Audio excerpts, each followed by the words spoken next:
உளுந்து வடை செய்கிறதுக்காக சின்ன வெங்காயம் கொஞ்சம் கட் பண்ணி வச்சுக்கலாங்க. இப்போ வந்து உளுந்து ஊற போட்டிருக்கேன். அது வந்து நைட்டே ஊற வச்சுட்டேன். மிக்ஸி ஜாரில் போட்டு அரைக்கணும். சரி, அதுக்கு முன்னாடி வெங்காயம் நமக்கு தேவையானதை ரெடி பண்ணிக்கலாம் அப்படின்னு சொல்லிட்டு உளுந்து வடைக்கு தேவையான வெங்காயம், சின்ன வெங்காயம் கொஞ்சம் உரித்து வச்சு கட் பண்ணி வச்சுக்கலாங்க. சின்ன வெங்காயம், மிளகாய், பச்சை மிளகாய், அப்புறம் மல்லி இலை இதெல்லாம் வந்து நம்ம தயார் பண்ணிவிட்டு மாவு அரைச்சோன்னா மாவு நீத்து போகாமல் இருக்கும், நல்லா வரும். அதனால் ஃபஸ்ட்டு நான் வெங்காயம் கட் பண்ணிக்கிறேன். இப்போது பச்சை மிளகாய் ஒரு 4 மிளகாய் கட் பண்ணிக்கலாங்க. கட் பண்ணி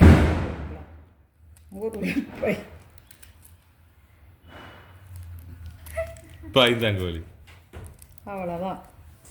நான் வெள்ளை உளுந்து தான் இன்றைக்கி எடுத்திருக்கேன். வெள்ளை உளுந்து கொஞ்சம் நைட்டே ஒரு 2 மணி நேரம் ஊறினா போகுது. நல்லா மிக்ஸி கிரைண்டர்லேயே ஆட்டலாம். நான் மிக்ஸி ஜார்லேயே அரைச்சிக்கிறேன். எனக்கு நான் கொஞ்சமாக தான் எடுத்திருக்கேன்.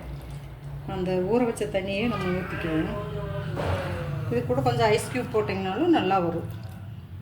மாவு நல்லா சாஃப்டாக இருக்கும். உளுந்து போட்டு நம்ம மிக்ஸி ஜாரில் போட்டு அரைச்சி எடுத்துக்கலாம்.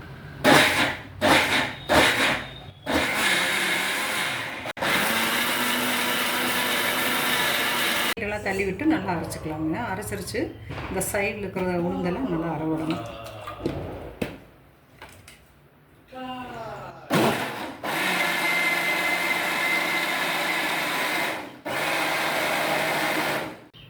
அவ்வளோதாங்க, அரைச்சிருச்சு. பாத்திரத்துக்கு மாற்றிக்கலாம். இது ஏன் காட்டுறேன்,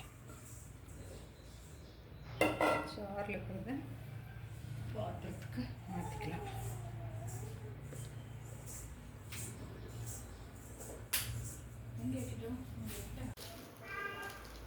கொஞ்சம் கொஞ்சமாக மாவு எடுத்து அப்படியே தட்டி அதில் போட்டுக்கலாம்.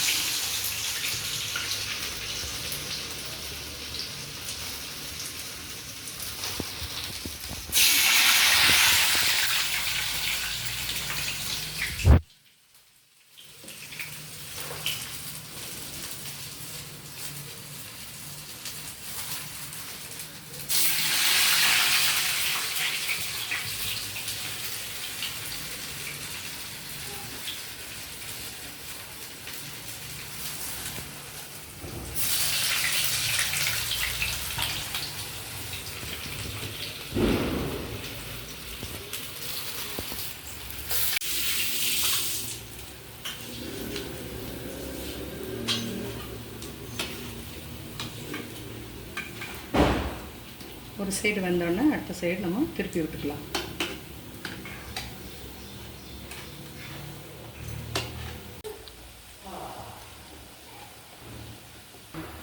வெந்துருச்சான்னு எப்படி நம்ம தெரிஞ்சுக்கணும், இந்த மாதிரி நாராக வந்து அடங்கிடும். இப்போ நமக்கு தெரிஞ்சிடும். 2 சைடும் நல்லா செவந்து வந்திருக்கும். செவந்து வந்துச்சுன்னா இந்த ஸ்டேஜ் வந்து வடை வெந்துருச்சுன்னு அர்த்தம். நம்ம எடுத்துடலாம். டிஷ்யூ பேப்பர் போட்டு அது மேலே எடுத்து வச்சோன்னா வடிஞ்சிடும்.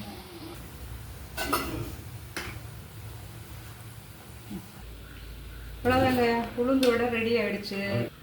நீங்களே இது மாதிரி செஞ்சு பாருங்கள். செஞ்சு பார்த்துட்டு நல்லா இருக்கான்னு கமெண்ட்ஸில் சொல்லுங்கள்.